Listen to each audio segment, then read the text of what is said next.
Welcome to Oilers Nation Everyday with your hosts, Tyler and Liam. You know what? I can understand why the Pittsburgh Penguins didn't play Stuart Skinner. The last thing you'd want is for your goalie to potentially get embarrassed by his former team. That would suck. Let's get into it with the lead.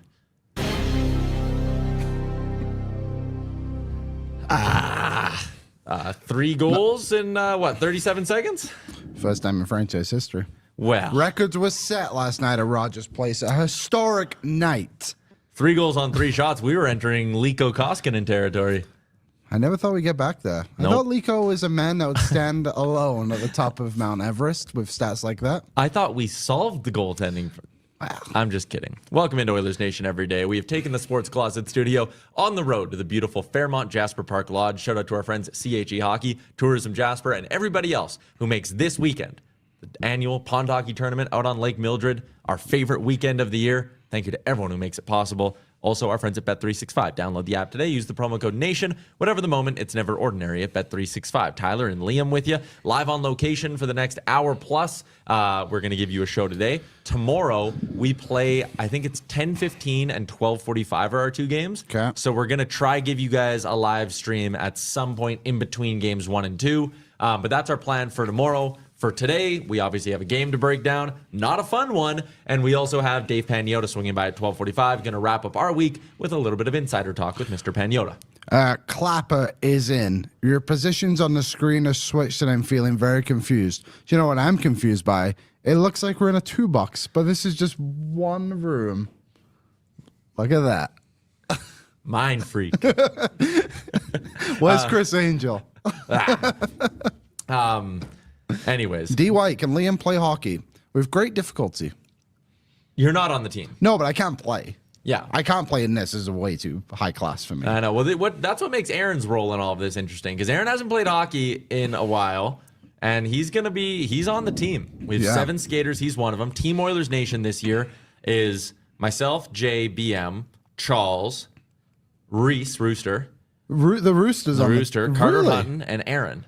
We traded Puff and Duff to Flames Nation. Puff and Duff. Their cap hits were getting too high. We had to move on.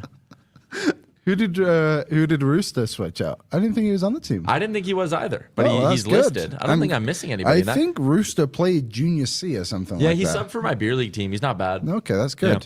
Yeah. Anyways, on the other side of things, Team Flames Nation, you have Ryan Pinder, Jack Haverstock, the 2 guys from the Barn Burner show. Pinder's good. Pinder's good. Johnny Lazarus played NCAA Div 1 hockey. With Kel McCaw. With Kel McCarr, pretty good. Yeah. Puff, Duff, and they have Drew from Bet365 and Elias from our corporate sales team. Bet365. I just want to on the screen. I just want to say that Team Oilers Nation definitely got the shitty end of the trade of Puff for Boardsy, but I'm a vibes guy. We're gonna go out there. We're gonna compete. We're gonna try and trip Johnny Lazarus. That is my one goal throughout the weekend, and try to not get dangled. But I'm also excited to see where my skill level ranks out here. I got my skates sharpened. I did hit the ODR earlier this week. I'm ready to go, boys. I'm ready to go. All right. Good luck, Aaron. Aaron's fired up. Good in the room. Good in the room. That's all you ask. Room guy. And again, maybe like what I'm interested on tomorrow's show. We'll have like player comparables, maybe. Yeah, I'll break it down. Yeah. I'll make player boards. All right, let's get into the hockey that I'm assuming the YouTube chat does want us to talk about. I'm not convinced. I'm also, like, honestly not that convinced. But anyways, our game recaps are brought to you by our new friends over at Derek Dodge. They're turning over a new leaf with new ownership at Derek Dodge. And right now, they're running one heck of a promotion. An unbeatable deal. With every vehicle purchase, you will receive a trip for 2 to Vegas. Yes, you heard that right. Leave the lot with your new vehicle, and flights and accommodations for a trip for 2 to Las Vegas are on them. Now, that is tough to beat. Derek Dodge. Visit them 6211 104th Street Northwest or online at derekdodge.com. Liam, last night went to hell pretty much right out of the gate. The Pittsburgh Penguins scored very early on with Anthony Mantha finding the back of the net. The Oilers debated challenging this goal. Mm-hmm. Do you think it was the right or wrong call? They burned a timeout as well, 2.5 minutes into the game, which Chris Knobloch does very rarely ever does. Do you think they should have challenged us considering just how close it was? Oh, so close. Even just watching that in real time, I think he's offside. I think he looks like he's offside too. But the Oilers haven't lost a challenge this year. So that's the side of it I'll kind of go on and I'll trust that he wasn't offside. Because he does look like that. I've watched it a few times too. And it's really, really tight. And it must have been too close to call. And I feel like in the moment you watch that and you're like, okay, probably a good one not to challenge if you really do believe that. But then obviously Pittsburgh goes on to score 2 goals in the next, I think it would have been about 30 seconds after that one went in. I know it was 3 and 37. Yeah. So maybe the power play could have ironically negated 2 more goals against. But they didn't, and they just fell apart so quickly. And it was just, again, a very flat effort for the Oilers on what should have been not an easy game, but they had the advantage on the sense of like it was back-to-back. Again, another game. You're at home. Yeah. You have you're fresh, you're ready to go. You've had a day off, I guess. You have the boost of Drysdale coming back. Yeah. We can talk about that too, but like that should have boosted them, and they came out poorly. Very poorly. So again, part of the reason why you probably don't challenge that goal is because it's early on. You're only down 1-0, and you kind of think like, "Oh man, the last thing we'd want to do is lose a close challenge, have to go on the penalty kill, give up a goal, and be down 2-0." Yeah. So it's kind of ironic that they go down 3-0 anyways. Let's have a Tristan Jarry conversation here really quick, and then we'll get into some other things. A lot of frustration about him last night. I think when you look at each of the first 3 goals individually, you kind of go like tough one to save. That Crosby deflection was nasty. Like they were all goals that like can go in without you kind of being like, damn. But anytime you allow 3 goals on 4 shots, 3 goals on 3 shots, you needed one of those to get kept out. You needed a big save at some point. And I did actually think as the game went on, while Jarry made some big saves, he also was a lot more scrambly than he has been in his first few games, at least with the Oilers. Yeah, a couple of people are in. Ryan Nugent-Hopkins says Jarry wasn't the issue. I'm not saying he was like the sole issue, but he didn't help. But he didn't help them win last night, which he's done in a lot of his other starts. Yeah, a couple of the people. Tyler said Jarry's first bad start. I would think so. I mean, at the end of the day, like you said, you'll have 3 goals on 3 shots. You have a save percentage of 727. Yeah. I'm not a save percentage guy, but that's not nothing. That's pretty by damning, by any means. So, yeah, not great by him. I agree. One of those 3, not the third one. The third one's a good goal. Like that just is what it is. That's Sidney Crosby at his best. I do think the first one was probably more savable. A breakaway is just 50-50, like, you know. But I think the first one could have been the save you wanted. But, yeah, he didn't help him by any means. He was disappointed. I'm sure he was equally as disappointed. I mean, it's against his old team. We just had Hutton on that day talking about how your old team usually doesn't exploit your weaknesses because it's just an NHL game at the end of the day. Like, they're just good players on both sides. And I think when you watch those 3 goals, like, they're all different goals. They didn't exploit anything. They just scored 3 good goals against him. So Edmonton did have a couple of runs where they started to put together some really good pushes, and a group of us were watching the game at our cabin here at the JPL. Shout out the Gardener's Cabin. Great pool table. Beautiful spot. It is a great spot. We were watching it, and when the Oilers started to put together a push, and they had a lot of really close calls. Yeah. There was a general vibe kind of going around, and in the moment, I think you definitely lean into it a bit, but it was like, all right, the Oilers are starting to get hot here. They're starting to sort it out. But when you get so many chances like that, Bouchard, like how many shot attempts did Evan Bouchard have in that hockey game? It's probably quite a bit. He had 5 shot attempts at 5-on-5 alone. Like he was 8 shot attempts in the game if you include the power play. He's bombing pucks on net. Hit the bar. Yeah, hit the bar. There was that one play off the breakaway where it sat on the goal line. They couldn't score. Like all those things happen. And I guess it's like a glass half full, glass half empty where it's like, hey, they're starting to turn it around. My thing sitting there in my head is I was like, yes, they're turning it around, but when you need to stage a 3-goal comeback, you need those to fall. Those have to go in for you. So it was almost like, I think in a way, more deflating that they had the push that they did. And Wallman's goal was awesome. The shorty like gave you some life. But then you had all those chances after to make it 3-2. None of them go in. And you're like, okay, how much are we really going to get the 4 more quality looks we need to come back in this game, considering we just had all those other looks and none of them went in? I think especially the one right at the end of the first period when it was Hyman on the break when it just lands on the goal line. Like, you get that one, it's like, okay, going into the break, I wouldn't say you have momentum, but you have life at least. And I don't really understand how that didn't go in. Like, I don't know how Drysdale doesn't get a stick on that one, but crazy. he didn't either Again, it way. just wasn't their night in that sense, but I don't want to totally absolve them of how poorly they played because they played really, really bad. They did play really bad, and I don't think they deserved to win the hockey game at all. And I hope, again, like, how many times have we had to say this, but like, a wake-up call for them. They've been poor at home for the majority of the season. I was going to say all, probably all is fair, to be honest. How many times as you as fans have gone to Rogers Place and come out of there being like, they look good tonight? I don't know how many I can think of off the top of my head. Like, you think of the last couple of games, it's like, okay, Pittsburgh lost. Last game they lost and it was a poor game. The Islanders game was boring and poor. I guess the St. Louis game was good. We'll give them that one. But like, there you go. In a week's span, they've played 4 games. And even if you want to throw LA in there, that was a bad game too. They've played 1 good game at home, and that's this little bit of a stretch. Like, that's not nearly good enough. We kind of gave them the benefit of the doubt at the start of the season. It's like, maybe they're just a bad road team right now and they can't figure it out. It's like, well, you can't be a bad home team too. You need to be good at one side of things. Otherwise, you're just living in a bit of limbo, and they need to step out of it. And I thought last night, McDavid's quotes, we saw the emotion he had on the ice too. He's very frustrated after the 5th goal, but he said, he's like, I've been playing bad and I need to lead. And it's like, not just in the games, it's at practice too. And I think it just tells you a little bit of where this team is at. And I remember, do you remember last year when we had Louis on? That was a great guest. Don't even say that. That makes me so sad. I was just going to say, do you remember when he was saying that I feel like the team is disconnected? Yeah. I wonder if they're there a little bit right now. Gaz is in, and I think this lines up with that. 3-on-1, no shot. They had a 4-on-1, didn't get a shot off. 2-on-1, no shot. Still not throwing the puck on net enough. And I think that's a good comment, Gaz. The Oilers' offensive approach might be broken a little bit. A little bit.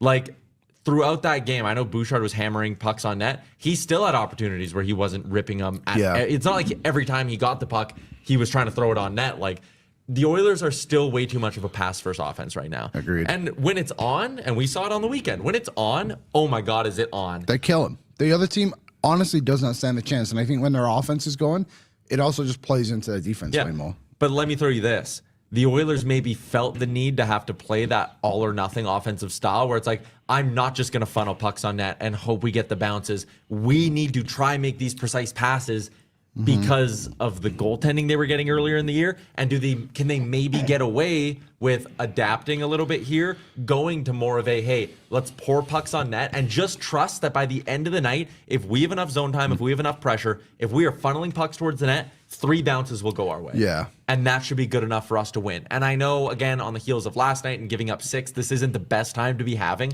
this conversation. But do they maybe need to change to a more even keel offensive approach? Because right now, I think it would be fair to describe what they do. A 3-on-1, 4-on-1, where you overpass it to the extent that you don't even get a shot off. Yeah. That's an offense that feels the need to play perfect because they think they absolutely have to convert on every single chance. And I think just going down to more of like a, hey, you're on a 2-on-1, fire one off the goalie's pads, maybe the rebound kicks out and you score. Try to pick your corner. Like, who knows what can happen? Instead of trying to do these perfect little passes, I think they can move to a bit more of a high floor, low ceiling offensive approach where you try to just get your bounces, see if you can get 3 or 4 in a game, and that's how you'll win because you don't need 6 to win. I think especially when you're struggling. I think if you're like buzzing and you've like found and like clearly there's a connection and it seems like, yeah, sure, like you can overpass and compensate for it. Don't skill your way out of a slump. Yeah. Even if the slump's a period long slump. I think there's an interesting comment here from Cody. He said the Oilers have played their best hockey with 42 in the lineup and some really bad without him. I don't think Kasperi Kapanen is like the answer to this team, but it is interesting that like he went down against St. Louis and all of a sudden their offense just collapsed. I don't think that's nothing completely. I think Kapanen has played well, but like he's not the heartbeat of this team. But I also understand that comment. I think that's fair, and I think it also, I guess, just screams a little bit to the depth of this team in the sense of like they tried to move up Roslovic and then eventually had to move him back down to play with Savoy and Howard, which is still a decent line for them. I think that's a line I'm willing to like just allow to play out. They got the lone goal at 5-on-5 yesterday. I think they outshot their opponents if I'm not mistaken. But then you have to elevate Mangiapane because of that too, and that's just like obviously a failed experiment and whatever. We're past that point. I actually thought he was okay again last night. But I just mean in the sense of like, there's no expectations for him anymore. Like, he's just here. He got a goal the other day. That's great. If he can play better, that's awesome. But like, I think Kapanen is working better on that line. It's also interesting that Podkolzin. I wonder where he slots when everyone's healthy too, but either way. Yeah, Podkolzin and Drysdale did get put back together last night. They played 11:43 together. That is the most Leon Drysdale played with any of his teammates. He played 7 minutes with Mangiapane. Shots were 5-0 when him and Mangiapane were on the ice together at 5v5. Connor McDavid, you touched on it, frustrated after the hockey game. I think it's fair to say that coming off the heels of a 6-week run where he was maybe playing best player in the world and maybe playing the best hockey of his career, I'll put my hand up and say I'm not going to sit here and criticize Connor McDavid for 2 subpar games. But I think we can also sit here and just say they've been 2 subpar games for Connor McDavid. And again, this is a team.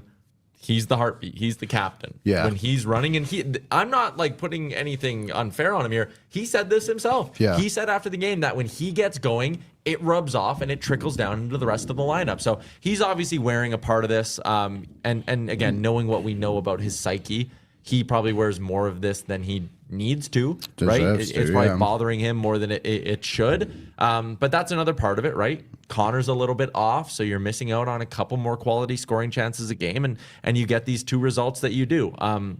The other thing on the goaltending front is I'm not going to sit here and freak out because, again, for how many of the last games has the goaltending been really, really good? That's Jarry's worst game. Yeah. But I had a bad dream. Oh, no. You had one the other day. I had one last night. Mm-hmm. I had a dream that Ingram had a bad game next, and the Oilers lost their next game 9-8. Yikes. Well, that would be exciting. Well, be exciting if you're on the right side of it. Yeah. 9-8. That's not a good score. No, what's over 16.5 paying on Bet365? I promise you they don't have that option. How high do you think it goes? 12. I'll just pick a random game. But yeah, you're right. It probably goes to 12. Yeah. Like a 6-6 game, yeah. Connor McDavid's last goal was against the LA Kings. How many games goes that? 1, 2, 3, 4, 5, 6, 7. Only goes to 9.5, by the way, on Bet365. 9.5. So he's gone 7 games without a goal. 7 games without a goal. If you're wondering how many shots, 2 against Chicago, 3 against Nashville, 5 against New York, 1 against Vancouver, 4 against St. Louis, 4 against New Jersey, 1 against the Penguins. During that span, he has 2, 4, 5, 7 points. Still good. Yeah. Jay Diz in the chat. Was anyone surprised that Jarry wasn't pulled? Yes. I thought they were going to yank him after the 4-0 or after the 4-1 goal. Because at that point, I felt like that's when you probably really needed a spark of like, shit, we're back down to 3. Yeah. We're back down 3 goals. Like, let's try to wake this team up a little bit. Also, in hindsight, maybe you should have just started Ingram in this hockey game. I know they wanted to give Jarry, and I joked about it in the lead today, but like, I know they wanted to give Jarry a crack against his former team. There's nothing terribly wrong with that. But at the same time, I don't know. You deserve, like, you can say it's hindsight. You can also say it's a results-driven business, and you deserve to be criticized based on the results of your decision. And I think, obviously, the result of last night, maybe you shouldn't have started Jarry. Maybe you should have kept with your rotation. Especially with, like you said, they've just been rotating the whole time. Yeah. It's interesting. My theory was wrong where I thought, and it's a stupid one that we even have to do this, but like that they would have Pickard on the bench. Yeah, and then they just didn't. So does that mean you now? No, I just think they're done with Pickard. I think they are too. We're going to talk to Pagnotta about that. There's a comment in here. I want to see if I can find it again. Matt Savoy scored last night. He's up to 9 goals on the season again. He's going to streaky score his way to a 15-goal season, and that's a great rookie season for him. There's certain players that when games happen like this, like if Drysdale and McDavid scored in this game, like, it doesn't matter. Yeah. Especially at the point he did, but it's like, that's the guy you want to score a goal in this game. It just helps him. And the way he did it too, he absolutely ripped it. So that was good. It was a nice goal. Hopefully he can gain a bit of confidence from that and continue to shoot the puck that way. Yeah. So I was happy to see that from old Matt Savoy. Oh, here's a comment. Someone mentioned that Frederick was visibly frustrated after the 3rd goal. Do we have that, Aaron? The 3rd goal being the Crosby goal. Yeah, the Crosby goal. I mean, like, he might, like, is this, let's watch Freddie. Is there, like, a blown coverage here that he doesn't like? Yeah, I don't know. Where is he? That must be him, huh? No, Freddie's not on the ice. Not on the ice. Could be anyone. Yeah. Let's see who freaks out. Might have been Leon. Okay, no one freaks out. Yeah, I don't. He lied to us. You might be talking about the wrong goal or something like that. I'm not sure which one Freddie was on the ice for. Because because I'm pretty sure he would have had pretty much everyone was on the ice for a goal against last night. But there it is. Ryan Nugent-Hopkins said, did anyone see Freddie lose his mind? Oh, in the third. Sorry, I wonder what happened there. My apologies. Connor was frustrated too. I think Rob Brown said Frederick was frustrated at the end of the game. I mean, yeah, they just lost 6-2 on home ice. You should be frustrated. Yeah, they should be very upset. I'm glad to see it. And I think also, too, I think Frederick's played a little bit better. Like everyone, we all know, our standards are incredibly low for Trent Frederick right now. Whatever. It is what it is. But I think it does also, in a way, show a level of comfortability to like be visibly upset. I feel like there's like teammates or whatever. Like, I feel like we haven't seen that from him. There's been other times where he's been like, he's pissed off and then he tries to fight somebody. Someone who's clearly out of his weight class. But yeah, Knockout Panda said Frederick slammed the door 5 times and punched the glass. I don't like. Okay. That doesn't really. To me, it's like, yeah, you should be frustrated. I don't think that's like something we need to read into. It's like athlete pissed off that they're losing. If we lose in the Pond Hockey Tournament this weekend, buddy, I'm going to be slamming something. That's fair. Couple of ice cold beers with my friend Liam. That's what I'll be slamming. Hello. Hello. Coffee. Anyways. So I have to tell everyone a story. So I had to rewatch the game this morning because I drove in. Yeah. From Edmonton, obviously. Yeah, that's where you live. Yeah. And we're in Jasper. And it's funny if you've ever drove to Jasper or anywhere in the mountains on a Thursday night, there's no one else on the road. No. It was just me, and at times I was like, this is really eerie. But anyway, the Oilers broadcast stretched all the way to Jasper, like clear as day. It cut out every now and then, but I was very impressed, so shout out them. But when Pittsburgh scored the first goal, I heard the goal. I'm like, God damn it. But then Bob was like, I didn't know they're going to challenge this. And he's going through. He's like, yeah, they should challenge it. All of a sudden, service gone. Bang. A little bit of a stretch. Get it back. And it's 3-0 to the Pittsburgh Penguins. Like, what just happened? So my life just flashed before my eyes. And all of a sudden, the Oilers lost the game. 5 minutes in, whatever it was. AM radio works better with clouds from Mike. It was snowing a little bit. Really? Just a little bit. There were a couple areas where you could tell it had snowed a little bit, but the drive out was beautiful. Yeah, it was pretty clear. Where'd you stop for dinner? I got dinner before I left. Oh, okay. And then I stopped in Edson to go to the bathroom. Classic. And I stopped in Hinton to get gas. 2 stops. Well, I didn't really look at my gas when I was in Hinton. In Edson, I thought I was like, I'm about 160 kilometers. I don't really want to get gas in Jasper. Yeah, that's fair. So I got it in Edson. And you bet your bottom dollar I'll be stopping at the Freezing Bros on the way out in Hinton. Why? Great breakfast. Great, reasonable breakfast. If you're ever looking for a stop, check out Jasper and stop in Hinton if it's too busy. All right. Let's keep going. Didn't AM radio be affected by weather at all? Oh, I have no idea. I don't know. I might work in communications, but I have no idea how radio signals work. I skipped those lessons at Nate. I was just happy it worked. Yeah. I didn't really care how. It just was good, especially considering I couldn't watch live. Yeah. Freddie, we're not worried about that. It can't always be on how McDavid is playing. This from Sean Donovan. It's a team sport, and you need all the lines going. And if the top player isn't playing good, there's always space for guys to step up, and they didn't. But you can look at yesterday and say that actually some other guys did step up. You got a shorthanded goal from Jake Wallman while Connor McDavid was in the penalty box. Yeah. And you got a goal from Matt Savoy. Like, again, you gave up 6 last night. So a lot of this conversation is like relatively pointless. But like, actually last night is a night where like, you know what? If the power play would have scored on one of their first 2 opportunities, maybe this is a bit of a different hockey game. They miss on the Crosby one. I guess by the time they had that second one, they were already down 5-1, so never mind. But like, if the power play scores on that early opportunity, maybe it's a 3-2 game. Things play out differently. If they score on one of those mad scrambles in front or one of the odd man rushes, if they're a little more aggressive shooting the puck, like, I don't know. They got 2 depth goals yesterday. Wallman, Janmark, Savoy, Bush, and Ekholm were the only players to get on the point board. Yeah.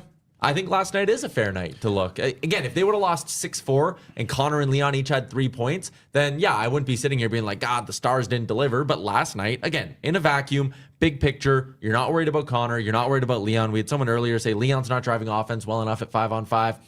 He's been off for a week. Yeah, like I'm not going to sit here and complain again about how Leon Draisaitl's played. But I don't know. I think last night in a vacuum is fair to criticize the big dogs, and you can do that without saying that there's an overarching big picture issue with how they're playing.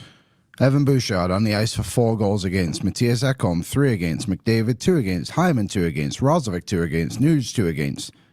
I mean, everyone was on the ice for a goal against besides Ike Howard and Stasny, but like your best players are at the top on the negative side of things. So I agree. Like they have to play better, especially last night. So I think, and that's too, only like, 5-on-5. Sorry, if you that's just 5-on-5. If you go all strengths, every player was on the ice for a goal against. Okay, so was Evan Bouchard worse than it? Bush was still 4 against. Okay, thank God. I think the other side of it too is we spoke about it yesterday, and it was like kind of a storyline going into it, and always is when they play the Penguins. Like McDavid and Drysdale get up to play Malcolm and Crosby. I don't know what they were getting up when they expected to play them, but they certainly didn't show up last night. And again, it is what it is. Like it's just one of those games, and it's disappointing, and they need to play better at home. They have a record amount of home games in a row in this month. In January, of 11, and they've not played well enough. We just outlined it, most of them so far. So we need to see more from them, and I don't think it's unfair to criticize them in that regard, especially like Tyler said, McDavid said it himself. And if your best player is going, then the troops are following. Like you're leading the way. If you're in a battle, you're not going when a random guy on a horse starts going. You're going when your leader starts trotting along. We've all seen Game of Thrones. No, everyone's following Jon Snow. Yeah, no one's following the Squire. No. So except for in our case, the Squire is Jay, and we do follow Jay. That is fun. Yeah. Yes, we do follow the Squire. Ironically, Oilers Nation. Yeah. But yeah, I think that's the way to do it. McDavid needs to get going. Last night, I think we'll see a better McDavid on Saturday. Yeah, Saturday night home game. So someone said you crumple up that game and throw it out. You can't do that either because this team does have to learn from a few things in that game. I watched that film if I'm Chris Knobloch. I put that on tape. Well, I would just like to know, like, and I know the answer, I think, but like you went from games back to back, weaker opponents, no doubt about it, in Vancouver and St. Louis, but you outscored them, what was it, 11-0, 12-0? But then you go immediately into a New Jersey game. You go, two games in a row, New Jersey and Pittsburgh, of teams coming into your arena back-to-back nights against Calgary, and you lay an egg because you just come out so flat to start. And you allow Anthony Mantha to get a couple of goals. The night before, it was the Devils' fourth line, and all of a sudden your offense just completely collapses. Like, it's just strange. I wouldn't throw it out either. I try and find answers because I also, the other side of it too, I don't think they ever throw out tape. I think it's literally just a saying. They watch every single game, some more than others, and some deserve more attention than others, but trust, they watch every single game, every shift, every moment. So Creative Being says this is Oilers hockey. When it's time to get serious, they get the job done. I do agree. Well, I agree and disagree with you. Like, do I think this team is fully capable of cranking up their level of play in the playoffs? Yes. But we can't just sit here and fully absolve them for having bad games and just say, those boys know when to play when the moment's biggest. But then I'll also disagree with someone else in here who was, ironically, the opposite. He said Vegas almost came back last night. It was 4-0 Bruins, finished 4-3. Oilers will be out in the first round playing this way. Do I think there is a very real chance the Oilers lose in round 1 this year? I mean, there's a chance they play San Jose or Seattle, so I don't know what that, but like, they could lose in round 2 to Vegas. Absolutely. 100% they could. And what we're going to get is a bunch of people who will come into our YouTube chat or people you talk about in day-to-day life, and they'll just say, like, I knew it in January that this team wasn't good enough. And what's funny is the people, and the Naj, I'm just using you as an example, so if this doesn't describe you, it's a bigger picture conversation. Naj. But yeah, thank you for watching. It's a bigger picture conversation of like last January, the same fans, same people who are doubting this team, right, who are doubting this team right now, doubted this team last January and said they are not the same team as 2024. They are not capable of winning. And the year before that, the same people who were doubting them in November when Woody was fired, McDavid era over, all that stuff, those same people, they weren't coming around and putting their hand up in the cup final saying, boy, was I wrong about this team, right? Like, I don't know. They could lose in round 2 this year. Absolutely. I mean, they were down 2-0 to the LA Kings and looked like they had never played a playoff game before last season. Yeah. And then they came back and won. Then they went all the way to the final. I don't know. And I agree with what the creative bingo, whatever, whatever. I think you're right. I think they show up when they need to show up and they know that standard. And that's great. It's also game 50, though, so I would like them to start showing it. They only have 30 games left this season. That's crazy. It is wild. The season has seemed to have flown by. And find a rhythm. I'm not too concerned about them. I think they'll be okay in the long run. Okay. As Lance said, cup year. Maybe. Yeah. Also, there's some weird conversation right now in the chat talking about how don't chase Jarry out of town, I think is the context. Guys, he's had one bad game. He's been here for a month and a half. He got injured. Played one good game. You go look through. There's been, I would say, 2 good starts. I think that was his 6th start, right? 3 so-sos, 1 bad. I mean, we'll take that as fans. I think no big deal. Someone said exactly the season is running out. We can go the opposite route. We haven't gotten the patented once-a-year Oilers mega heater yet. Yeah. Maybe it's coming in the playoffs. As much as, again, I don't want to do that because it absolves them of their struggles right now, and they don't deserve that get-out-of-jail-free card. But again, part of the conversation. Time is running out. They are currently 2nd in their division. Yeah. Which is actually a higher spot than they would have finished last season. Yeah, they finished 3rd last year. So I wonder, so they have 58 points, and I do truly believe that they need to start stringing some games together. Yep. There's no doubt about it. That needs to happen. Here's a funny grass is always greener comment from Mulek. I would love to watch a dominant Oilers team. I want what Colorado has. And you know what the Colorado fans right now are saying, Mulek?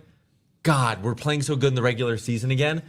Sometimes I just wish we could be like the Oilers and we could just turn on the Jets in the playoffs. Yeah. Like they're sitting there saying, we hope that our Avalanche, speaking as someone who would be an Avalanche fan, they're sitting there going, God, I just hope we can do what the Oilers do and play our best hockey when it matters most.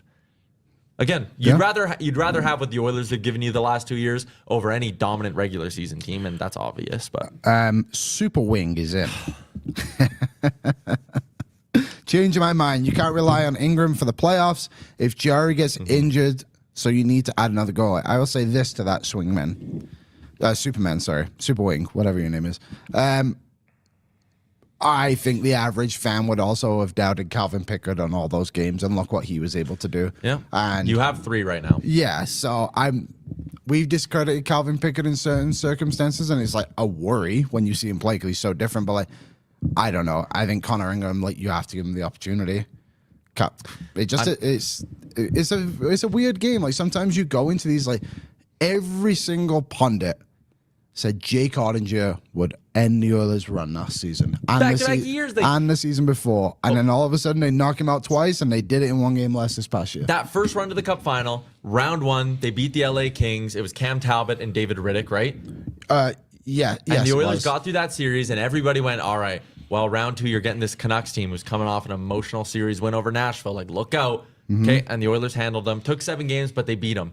Going into round 3, it was like, okay, it's cute. The Oilers beat Arthur Seelovs, and they squeaked by in 7. This Dallas team, they're a real hockey team.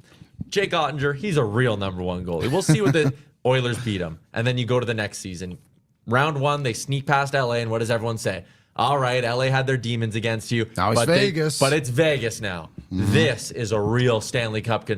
Dusted them in 5. And then, okay, well, Vegas, maybe they weren't quite as good, and you got a couple good games from Stu, but, like, you think Jake Ottinger and those Dallas Stars are letting you through? It's not happening again. Not again. Not on Pete DeBoer's watch, and then we know exactly what happened. It was actually easier than the year before. And again, that's my problem with, like, the Naj, who says this team is not the same as 2 years ago. They don't have the elements to get where they got to.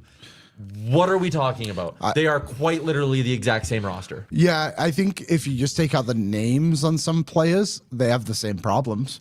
Mangiapane, Arvidsson. Yeah. Goalies, like, there is a question mark. There's no denying it. You could say it's an Ike Howard, Matt Savoy, Jeff Skinner conversation Totally. as well, right? Yeah, and, like, again, like, we went into the playoffs last year and Josh Brown played a game for them. He did. To start. And then they had to replace him with Klingberg. And all of us, including us, were like, my God, I hope that guy never plays again for Edmonton going into the playoffs because he was so bad.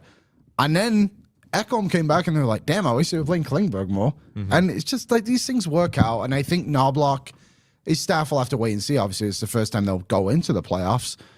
I think they're able to adapt. And I think they really game plan well against individual teams in a series. I think in the regular season, it's a bumpy road. It's been proven for a couple of years now. And that's fine. Like, they still get to where they need to get to. And then they find consistency at the correct time. And again, I think people who right now are saying stuff like the Naj says, where this team is not the same as the past 2 years. Last year, those same people right now were saying this team is not as good as the 2024 team. They do not have what it takes to get back. And the year before, it was, well, you can fire the coach, do whatever you want. This roster does not have what it takes to win. Like, again, this team we will judge them on what they do in the playoffs. And that doesn't mean we aren't going to discuss and break down and point things out through the regular season. But I'm not going to sit here and declare the year of cup runs and all this. I'm not declaring it over on January 23rd. I will declare it over when another team beats them 4 times in a playoff series. Yeah, me too. Are there concerning signs? Yes. Every team is flawed. The team that went to back-to-back Stanley Cup finals, both those teams had their flaws and overcame them in the playoffs. To act like it is impossible or some monumental task or that the Oilers are miles away from what they were years in the past, it's disingenuous. You're living in the moment. You need to keep a bigger picture look on things. Mulick says, if the Oilers were in any other division, are they even in the playoffs? But they're not in any other division. They're in the Pacific Division and they're second right now. Yeah. Like, we're going to sit here and be like, oh, well, I can't feel good about the Oilers because their division sucked. Like, no, they'll get to the playoffs. They'll have potentially an easier path. Like, let's not view this as a bad thing. The Oilers would be not currently in a playoff spot in the East, but they would be in the West if it was they were in the central division. But also, I don't care because Yeah, if they were a they're not. Central team, they'd be wild card 1. And if they were in the East, I mean, yeah, sure, they'd be 2 points out, but that's a whole different conference. It's also like different schedules. Yeah. And there's all that side of it. And I think also you probably build your roster based off a little bit, not fully, based off like who you are going to play more often than not. Mm-hmm. Whatever. Like you said, it's a hypothetical that doesn't exist. Yeah. Okay. Can you tell your plane story? Or do you not want to do that? No, I don't think so. Okay. I also don't think it's that interesting. I think it gives context. Well, okay. Well, we believe Leon Drysdale. Rashad reported this too. Oh, did he? Okay. I have someone who thinks they were on the same plane as Leon, and they landed at 3 o'clock yesterday. I think the game's at 7. So he's jet lagged off of a week Yeah. in Germany. Obviously, all the emotional stress of whatever Leon had to go through over the last 7 days, and like emotional stress. Again, we don't know what it is. We don't know what happened, but like, you don't take a leave of absence from your NHL team if it's a small issue. No. So, like, you feel for Leon Draisaitl. I actually commend him for landing at 3 o'clock and being like, all right, I'm playing a hockey game in 4 hours. Me too. I Like, think that takes a lot. That says a lot about the guy. I think so as well. And it was, again, I was listening on the radio and they were like, is that Leon Draisaitl on there? Like, no one really knew. Yeah. He just kind of showed up. Yeah. It's pretty incredible. It's pretty like a WWE Royal Rumble entrance. Yeah. Okay. We got a couple things to do here. Let's do our daily trade talk segment.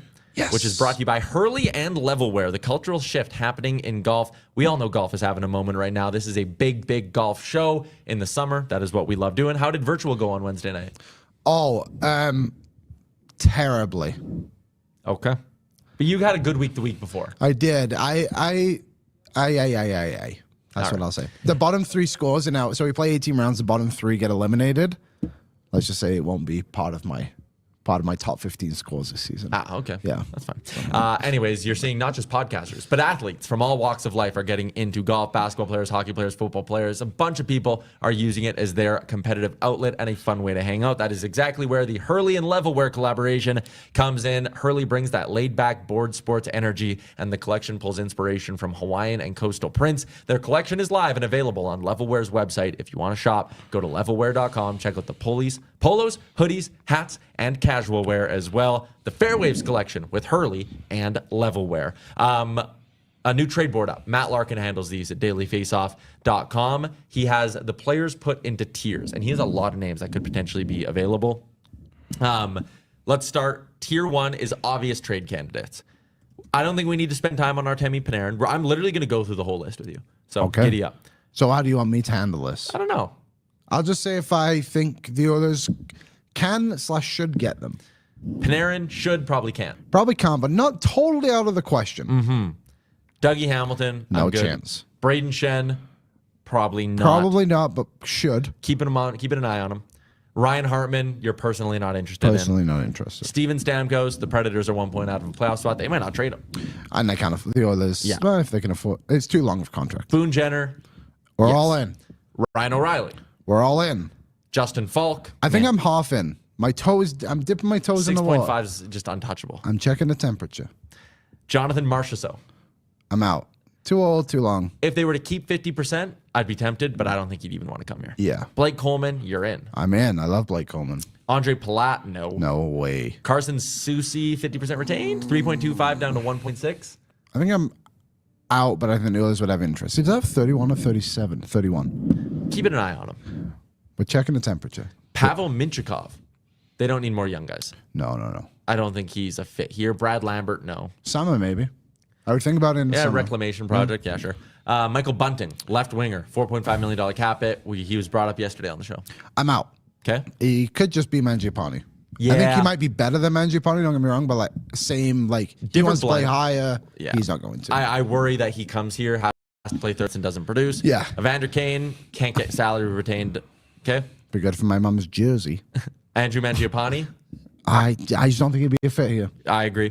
Lucas Reichel, no. No. Emil Andre. Who? No. Teddy Bluger. Please aim higher. Yeah. If that's like, we've made a big trade, we also got Teddy Bluger, I'd be okay with Like it. I talked about, big top six winger in Jonathan Taves, big top six winger Teddy Bluger, Yeah. penalty killer, fourth line center. Yeah. If he's half retained in a 6th round pick, bring him in. I'm in. Probably will cost more than that. Luke Shen, I want him to aim higher. I do too. I don't hate the idea, but I want more. Matthew Joseph, 2.95 pending UFA. Nah. Aim higher. Oscar Sundqvist, same pot as Teddy Bluger. Yeah, I would actually have more interest in him. He's a Me right too. shot too, I believe. Yeah. Kotkaniemi, Not contract a, sucks. not a chance. Most useless player in the league. So those are all the names Larkin had in tier 1. Wow, there's a lot of players. A lot of names. Tier 2 is names to keep an eye on. Nazem Kadri. I would take Kadri, but I don't think they can. Can't make it work. Yeah, Vincent Trocheck. I would take him. I don't think they can. And I don't think he would waive to come here. Probably not. He's lot- from Minnesota, though, Yeah, I think he's going to stay south. isn't he? Okay. Elias Pettersson. I would take Contract- him. Can't afford contract, him. yeah. Jordan Kyrou. Summertime. Talk He's about a it. summer trade. Not a deadline guy. Yeah. Charlie Coyle. I'm in. He's from Pittsburgh. Trocheck, sorry. Okay. Charlie Coyle. If they keep 50% and take Mangiapane, I'm willing to throw in a 2nd round pick. Yes, me too. Okay. Robert Thomas. Summertime. What's his contract?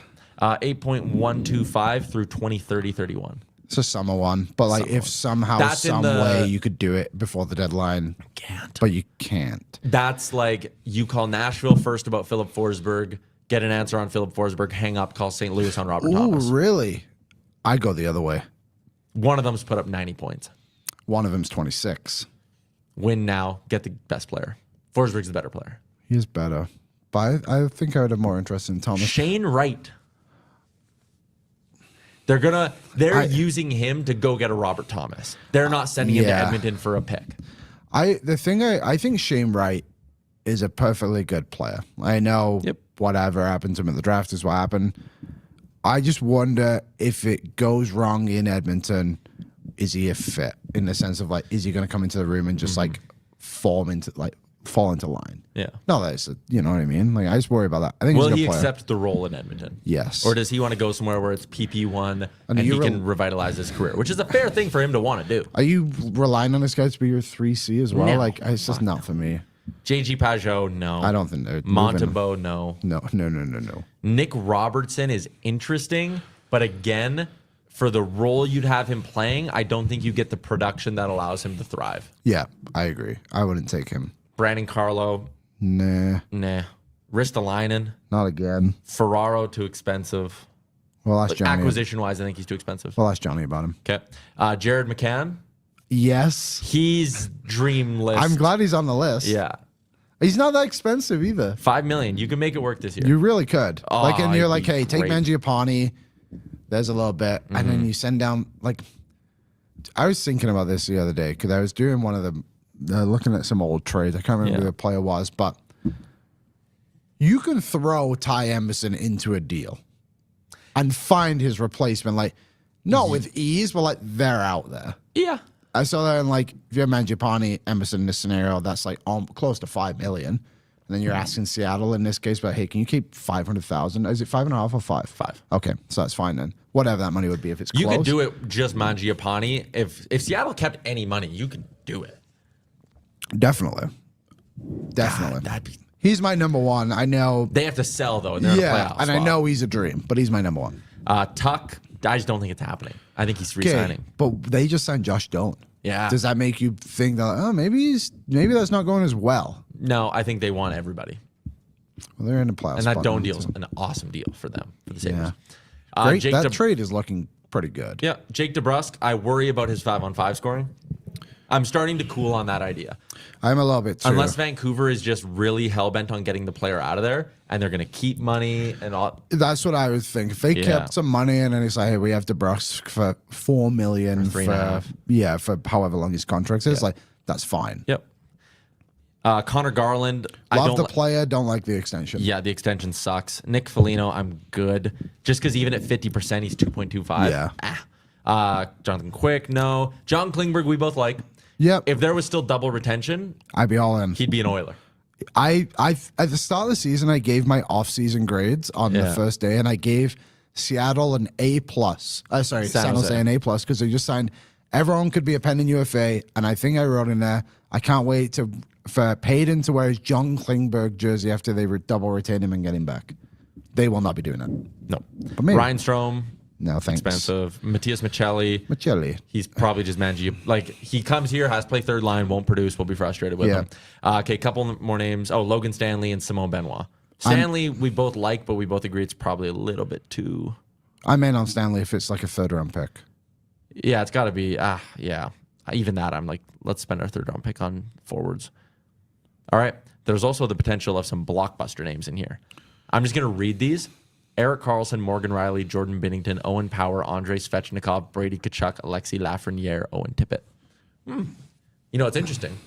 Tell me. Tomorrow is the 1-year anniversary of the Mikko Rantanen trade, Liam. Where were you? Here at the Fairmont Jasper Park Lodge. Once again, we're in town for our Pond Hockey Tournament, back in the cabin. We'll be doing some content from there a little bit later on. But for now, let's bring in our guest. It's Dave Pagnotta, and he's brought to you by Oodle Noodle. You can take advantage of the value menu deal and add 2 green onion cakes, 5 spring rolls, or 6 wontons to your order for just $2. Any signature premium box, oodlenoodle.ca. As we welcome in Dave Pagnotta from the fourth period in the DFO Rundown Insider Edition. Mr. Pagnotta, 1 year ago today, 363 days ago or whatever, Mikko Rantanen was traded. Was that the most surprised you've ever been by a transaction, or did you take us back to that day in the insider world? Yeah, timing wise, yes. I was surprised that it happened when it did. We'd been hearing all the chatter with, is there Toronto? Is there this? Is there that? The contract's not going to get done.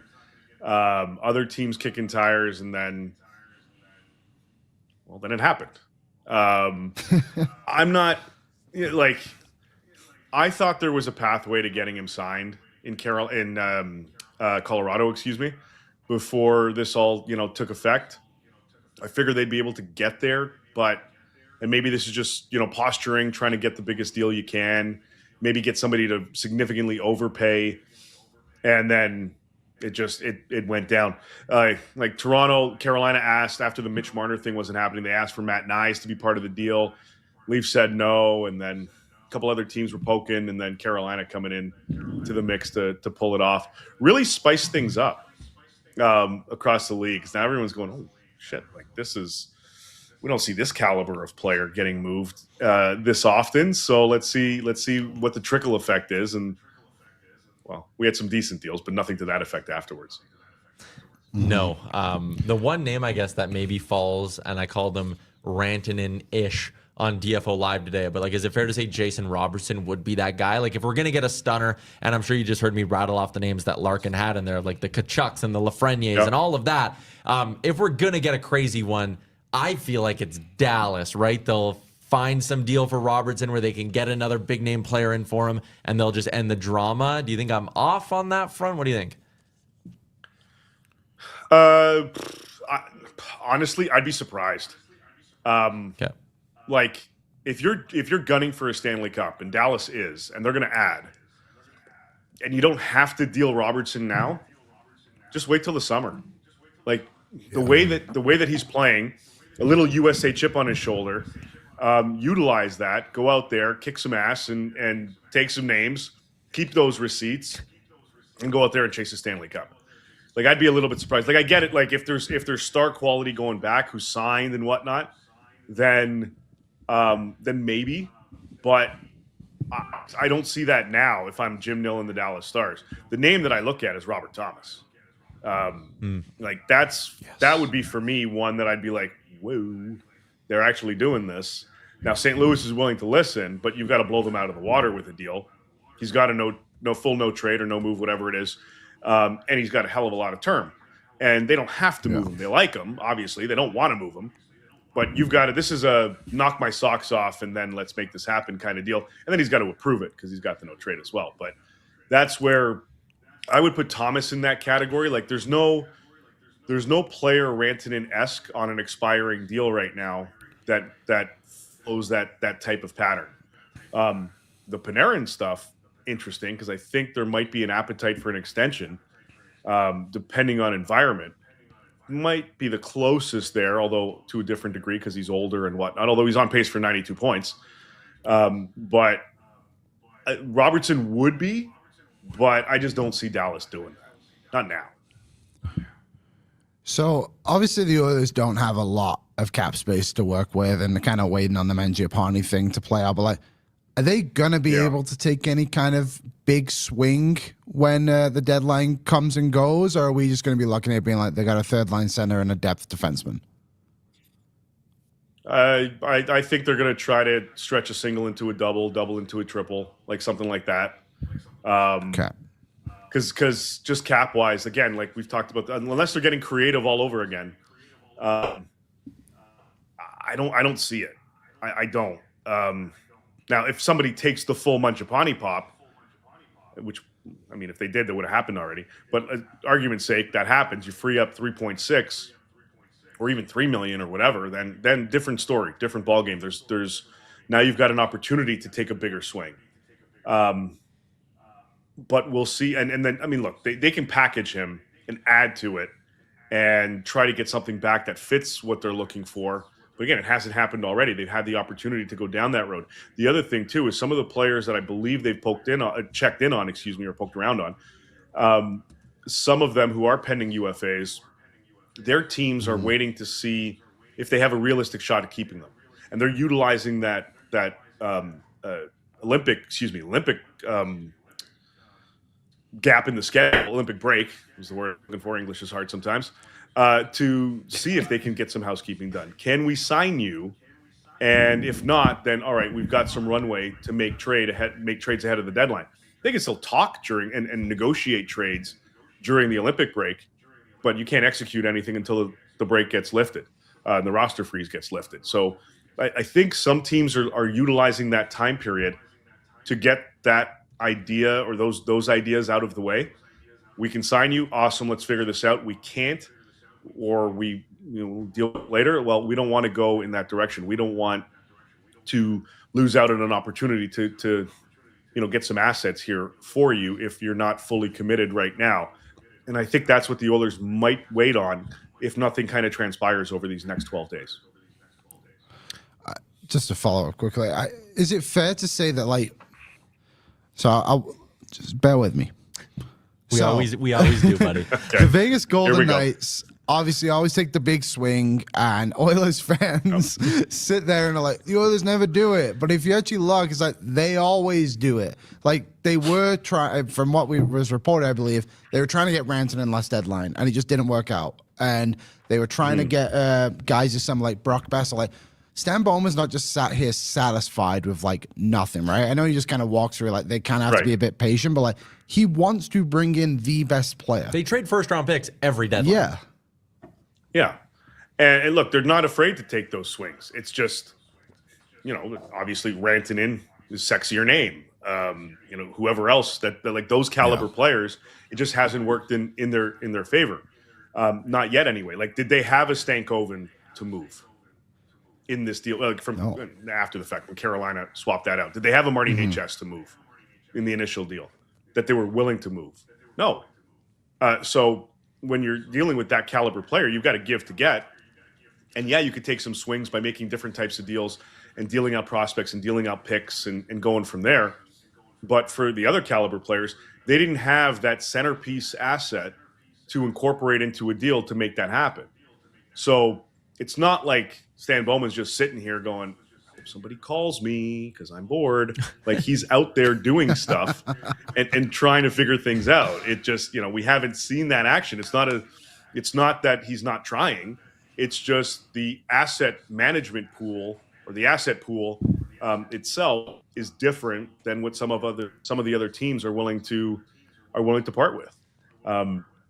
And because of the cap proximity and some no trade restrictions on some guys, it makes the juggling act that much more difficult. Like, I've been steadfast on this all season long. I'm expecting some interesting moves from this team in the offseason when they freed up some cap space. Until then, they've got to navigate these waters pretty delicately. Like, they're seeing the rocks and they're still avoiding them. And I think they can get through it. It's just there's still several weeks to go here before they have to stop making those.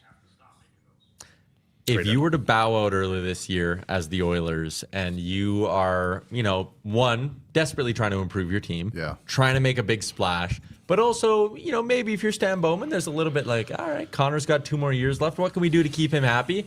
Bringing in his boy Robert Thomas this July. Unreal. Boy, would that ever check a lot of boxes. But like you said, they don't have a Stankoven or any. They like putting together a package, trying to think of like what the Oilers could give the Blues that's of value enough for them to want to trade you back Robert Thomas. Like, I don't even know where you start. Like, every first-round pick for the next 3 years because you don't have prospects? You need Savoy to have a great playoffs. Yeah, that's a good basically, point. that's kind of the avenue you would have to go down to start with. Or I hope would say. St. Louis loves Ike Howard. Yeah, one of the two. Yeah, it's not going to happen. Yeah, okay. Neither. Sorry. They don't have, like, St. Louis is willing to go down this road and explore it, but they don't have a 22 to 25-year-old budding star that's relatively proven that they can incorporate into a deal. I think they're, as I said, every indication that I've been given is that there's going to be some creative ways to tinker with this roster or serious attempts to do it because it takes 2 to tango. But going that path this summer. Until there's more flexibility. The cap's going up $8.5 million. You're going to have more runway to make some moves happen, and you don't have to worry about goaltending because you've crossed that off your list. So you can look in other areas to make impactful additions. And I think there are some options that are going to be available to them that fit that similar mold, but not to the level of a Robert Thomas or a Rantanen-esque type of player. But those that complement and play well with the Leons and the Connors. But until then, this is for me, I went into this season for the Oilers, and we've talked about this before, at least I mentioned it, as a quasi-transitional year. Because of how hamstrung they are, I don't think they can do the business they'd like to do now. It's going to be in the summer. Now, they can go on a heater. They can go on a crazy run. Yeah, Savoy can break out. All of these different things can happen. And back to a cup final, or they hoist the Stanley Cup, or whatever. But I'm still, and that'd be great, but I'm still anticipating the offseason for them to be pretty colorful. So is this where we now ask about Jared McCann being that guy who's just a tier below, or are we saving that We'll for a save different that for question? next week. Yeah, well, you get a get out of jail you. free card on the Jared McCann talk. Instead, let's go to goaltending. Yeah, of course. It's always got to be one of the two. Calvin Pickard, obviously the third guy on this team right now, and I think there was always the assumption, or maybe just no one really thought about it, that he would just be fine with the role.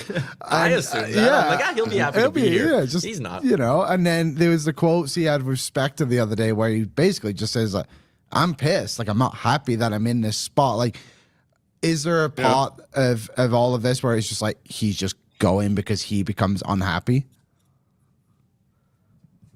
Well, look, he's a competitor. All these guys are. They want to play. You want to win, and you want to play, and you want to help your team win. Nowadays, especially come playoff time, you need 3 goalies. You need to have your starter, you need to have your backup, and you need to have a guy who can step in if, God forbid, somebody gets hurt.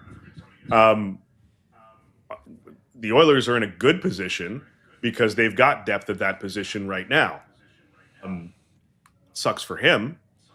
And I think if I'm the Oilers and he's a pending UFA, I'm just looking at this going, these are the cards, buddy. Like, I'm sorry. We'll get you in when we can. But we have to do what's best for the team right now. And given his cap hit, it's a luxury right now for them to have this little predicament. He'll still be pissed.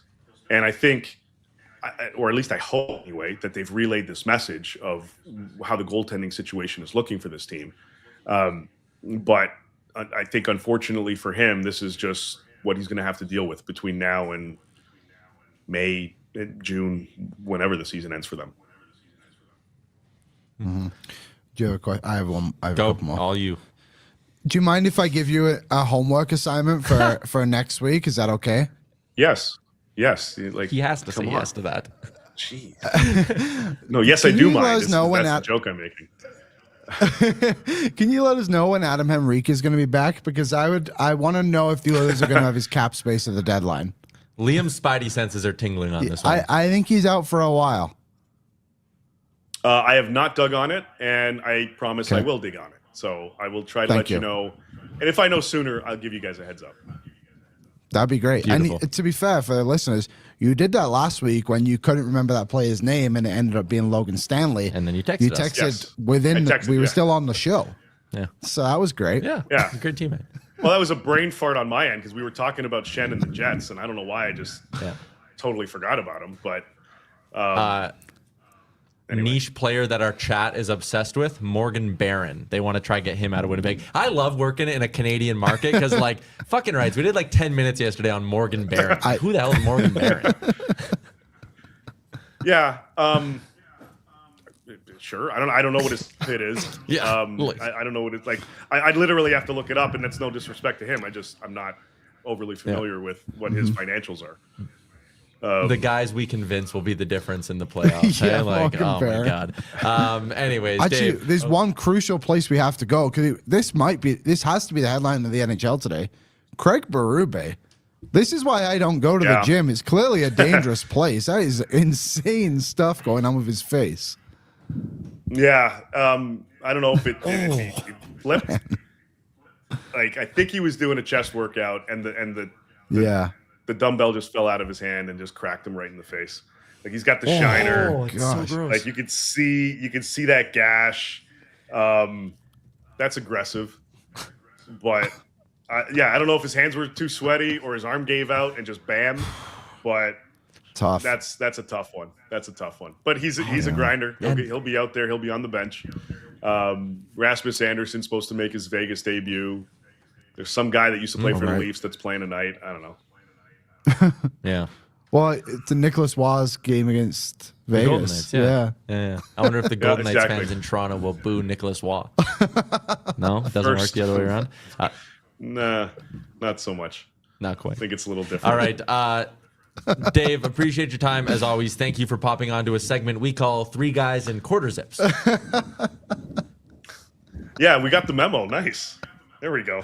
Yeah, we're all dressed. Good. All right, thanks, Dave. See you, David. Okay, later, guys. God, we must be. Do you think he knows we've been drinking beers? I think we covered it up pretty good. Yeah, I think we did pretty good. That I would love. I listen to The Sheet with Jeff all the time, and Dave's on. You're a big sheet head. I am a sheethead, and it's a great show. And when he's on there, it's a way different tone than it is with us. But we get very similar answers in the sense he actually gives us a lot of shit to talk about, and it's good. He dumps it down a little for us nicely. Plays along with us. It's good. That's half the battle. Yeah. God, that's why I miss Louis so much. Anywho. My top 5 favorite moments with Louis. So many to break down. Let's do a little What's Trending. It's brought to you by our friends at Greta, our go-to party spot in downtown Edmonton. Arcade bar, street food this weekend. Make Greta your spot, whether it's before the game, during the game, or after the game. There is something for What's Trending that we did not talk about yesterday. Heated rivalry? No. Oh, don't want to talk about it. So we are going to Vegas for the Nation Vacation. Okay. March 24th to 26th. You can still get in today. NationGear.ca. Spots are filling up. Limited space available. The hotel we are staying at, Circa, is running a promo that will This is actually wild. It's in effect when we're there. It's called Vegas at Par. Their CEO grew up in like northern Michigan. Yeah. So he put out this video basically being like, I'm so sad that Canadians can't come down here. He said, I want to do something for Canadians because I have a connection to them. That's good. When you stay at Circa, and this will work on the nation vacation if you come, they will honor Canadian dollars as US dollars. Incredible. So if you go to the bar, any of the bars, the restaurants in the hotel, all of those places, if you show them your Canadian ID, they will give you a discount so that your bill goes from being in US dollars to Canadian dollars.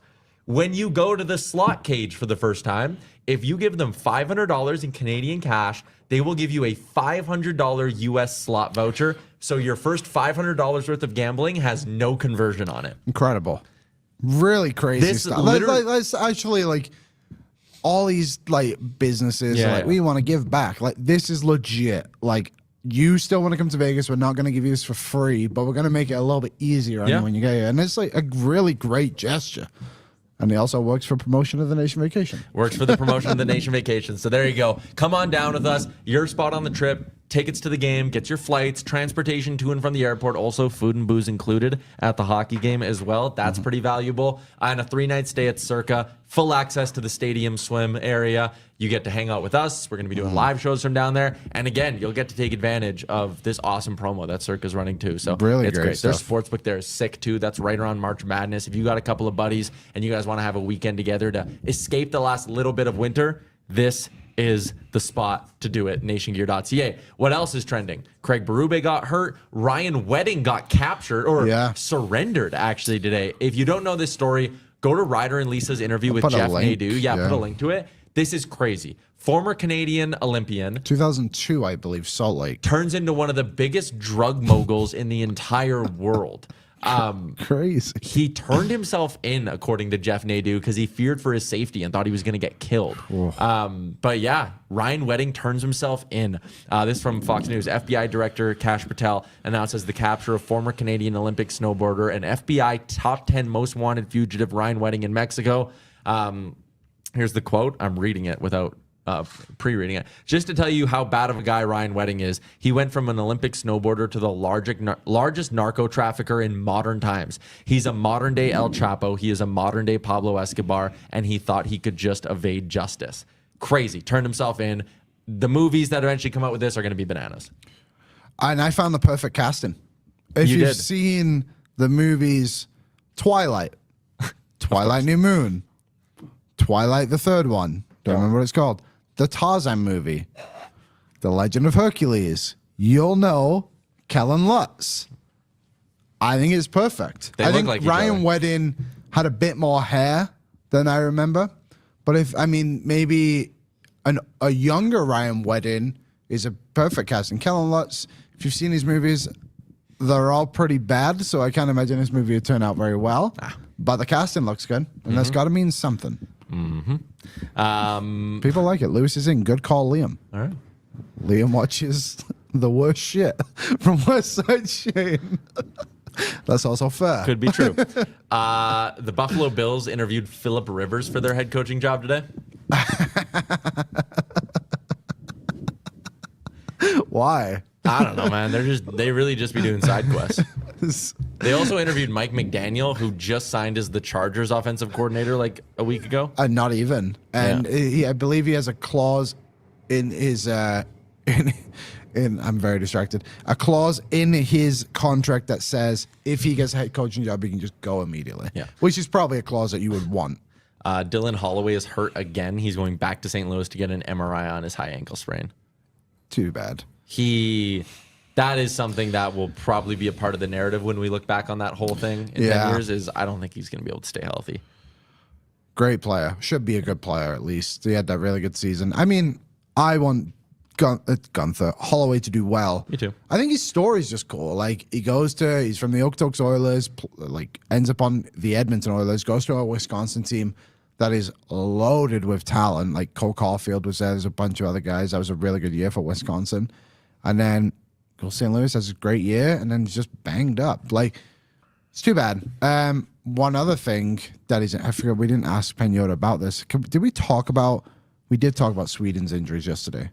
Yeah, we did. And And Ekholm potentially Ekholm going. should probably go. I think Brodin is officially out. So They'll name a replacement the next day or so. Yeah, It's and I crazy the believe- Olympics are like 12 days away. Yeah, and they were saying that they don't have to name their have their full roster submitted to, I believe it's the 10th or 11th of February. So for Canada, obviously with all the Hyman talk, Sam Bennett, whatever, like I wouldn't expect anything to happen until the last second on the Canada front. At least we'll see about the rest. Yeah. All right. Tomorrow, we are going to do, again, an impromptu episode. Keep the alerts on, subscribe, turn on alerts when we go live on YouTube, which you can do. Yep. At some point tomorrow, we are going live. We just do not know for sure when. The one other thing we didn't talk about, Okay. Skinner and Kulak obviously made their returns to Edmonton last night. Oh, yeah, the tribute video. The tribute video was really good. And I was curious because it's kind of funny. I feel like we all kind of forgot Brett Kulak also got traded. Yeah. And it was just all about Skinner. But I thought the reception both those players got was well deserved. And like they don't need anything like what Taves got by any means the other day in Chicago. But like, I'm glad the organization got a video out for the two of them. Two local guys who throughout their entire time, you can judge their player however you want, but like loved being Edmonton Oilers. And I think that's always an important part of when you play for a team, especially in Edmonton, because how much of a religion essentially the Oilers are for some people. And I think it was great to see that, and I'm glad. And like to be honest, like I never expected anything different from Oilers fans. No. Because the majority of people like realize the human side of all of this and deservedly get that. So yeah, it was a good reception from the people in attendance last night. It's too bad the Oilers were down 3-0 when the tribute happened. Yeah, that does suck. But like Stu Skinner, always through every playoff failure and every struggle he had, stood and faced the media. Yeah. Was never a problem behind the scenes. Nothing like that. Brett Kulak never turned down an opportunity to be in the community. He was at rinks all the time doing stuff that he did not have to do, but he loved being an Oiler. Yes. So I'm happy you brought that up. I know we kind of glazed over it earlier, but again, an ovation, tribute. That was great. Gaz says, and an easy 2 points. Yeah, maybe we were a little too generous. Yeah, could have helped. Well, they did it for us, to be fair to Jarry when we went there. I did love those comments yesterday on our YouTube a little bit, being like, well, it's clear Pittsburgh won the trade. Damn it, you people. The Oilers and Penguins have split the series this year. Yeah. Edmonton beat them in Pittsburgh, and that 6-4 scoreline was more convincing for Pittsburgh than anyone. And then last night, Pittsburgh buried them, and it's fine. All right. Brian says, a real-life episode, an impromptu ONE, and an Oilers game tomorrow? Yes. So Liam and I are going to do an ONR, Oilers Nation Radio, wherever you get your podcast from, right now. Yeah. That'll be available for you a little bit later on this afternoon, wherever you get your podcast from. BM will be on too. On just BM will be be this on. show again. Yeah. And then tomorrow, Real Life's going to drop at some point while we're here. Another ONE. We're going to keep churning out content. So, yeah, giddy up. We got lots coming your way from the Fairmont JPL. Shout out to our friends at Tourism Jasper, CHE Hockey, and everybody who makes this weekend possible. Last night was pretty tame. I was in bed by 2 a.m. I was in bed by 12:30. I love that your tame nights are so different to mine. It wasn't that tame. I woke up just feeling horrible. But I did a Great little lodge you guys have over there, though. it's great. Yeah. We played the pool table game, which was electric. I don't know what it's called. Jasper. Yeah, it's just called. I just call it the pool table game. Yeah. That was awesome. We had a great time, and yeah, tonight will probably be more of the same. I'm not letting you go to bed at 12:30 tonight. Tell you that. No, free. that's fine. I wanted to. Well, my fiance is a teacher, and she just up at 6, and we have to drive her, so it's a bit of a day. Yeah. But yeah, there'll be a few more people there tonight. So that's gonna be fun. Oh yeah, Ryder, Lisa, Aaron. Obviously, is going to come up once we wrap up here. The Rooster. The Rooster, Reese boy. Oh, he's real drunk. Okay. Yeah. I'll let you. Pat and I occupy shotgunned a Reese. beer at like 1:30 last night. I saw that. It wasn't 1:30. Were you still there? Yeah, it was like 12:15. Oh. Wow. Night got away from you, eh? Yeah, you might have gone to bed actually at 12:30. Now that you're trying to relive these memories, it might have just been. I remember looking at the clock at 2, but maybe I fell asleep and woke up again. Well, that'll happen. That'll happen. You're only in Jasper once a year. I come back in 2 weeks. Okay, that's a wrap on today's edition of the show. We'll see you all back at some point tomorrow. Enjoy your Friday, everybody. Aaron, drive safe and oil up. Farewell. What's up, Nation citizens? If you enjoyed today's episode of Oilers Nation Everyday, make sure you hit the subscribe button here on our YouTube to not miss any of our content. We got you covered from interviews, insight, analysis, everything you need to stay up to date on everything around the team. Hit that subscribe button so you don't miss a video.